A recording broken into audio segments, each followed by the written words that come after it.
म्हणून 2 सप्टेंबरचा जिहाद रद्द करण्यासाठी आहे, जो ओबीसीच्या मानेवर सुरी चालवण्याचं काम झालं आहे, त्यासाठी आपण सिद्ध झाला आहात। आपल्या सर्वांचं स्वागत करतो आणि पुढच्या ठिकाणी मान्यवरांचे भाषण होतील त्यावेळेस आपण शांततेने त्यांचं भाषण ऐकून घ्याल, आमचंही भाषण ऐकून घ्याल आणि ओबीसीची काय सत्यानाश केला आहे हे त्या ठिकाणी तुम्हाला समजेल।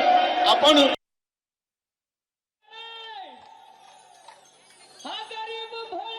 दोन दृश्य बघतोय। नागपुरामध्ये सध्या ओबीसीचा महामोर्चा आज काढण्यात आलेला आहे आणि त्या ठिकाणी ओबीसीचे राज्यभरातले नेते एकवटल्याचं आपल्याला पाहायला मिळतोय। आपण जर पाहिलं तर यामध्ये लक्ष्मण हाके सुद्धा दिसत आहेत, विजय वडेट्टीवार सुद्धा आहेत। एकंदरीतच सगळे ओबीसीचे नेते या ठिकाणी दाखल झालेत। हा महामोर्चा नागपुरात निघालेला आहे। मराठा आरक्षणाचा जो GR 2 सप्टेंबरला शासनाने काढलेला आहे तो ओबीसींच्या आरक्षणावरती घाला घालणार आहे। ओबीसींचं आरक्षण संपल्यागत आहे आणि म्हणून ओबीसी समाजात आक्रमक झालेला आहे। आपलं आरक्षण वाचवण्यासाठी त्यांनी रस्त्यावरती उतरून लढाईला सुरुवात केलेली आहे। ही दृश्य आपण पाहतोय ज्यामध्ये अनेक महत्त्वाचे ओबीसी नेते आपल्याला दिसत आहेत।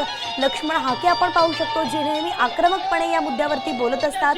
विजय वडेट्टीवार देखील या ठिकाणी आहेत, महादेव जानकर दिसत आहेत आणि माजी गृहमंत्री सुद्धा या ठिकाणी आपल्याला अनिल देशमुख पाहायला मिळत आहेत। महत्त्वाचे सगळे नेते स्टेजवरती सध्या उपस्थित आहेत। प्रत्येकाचं भाषण होणार आहे, संबोधित करणार आहेत उपस्थित संपूर्ण जमावाला।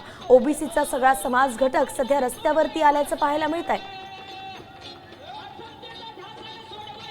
सध्या नागपुरामध्ये आपण पाहतोय संपूर्ण रस्त्यावरती केवळ पिवळे झेंडे आणि त्याच पद्धतीच्या टोप्या सुद्धा दिसत आहेत। संपूर्ण वातावरण अगदी पिवळं झालेलं आहे कारण की ओबीसीचा हा महामोर्चा नागपूरच्या रस्त्यावरती निघालेला आहे। 2 सप्टेंबरला GR जो काढला गेला होता शासनातर्फे, जो मराठा आरक्षणासंदर्भात होता त्या विरोधात खरं हा मोर्चा आहे। 2 सप्टेंबरचा तो मराठा आरक्षणासंदर्भातला GR रद्द करावा अशी प्राथमिक मागणी या ओबीसी आंदोलकांची आहे।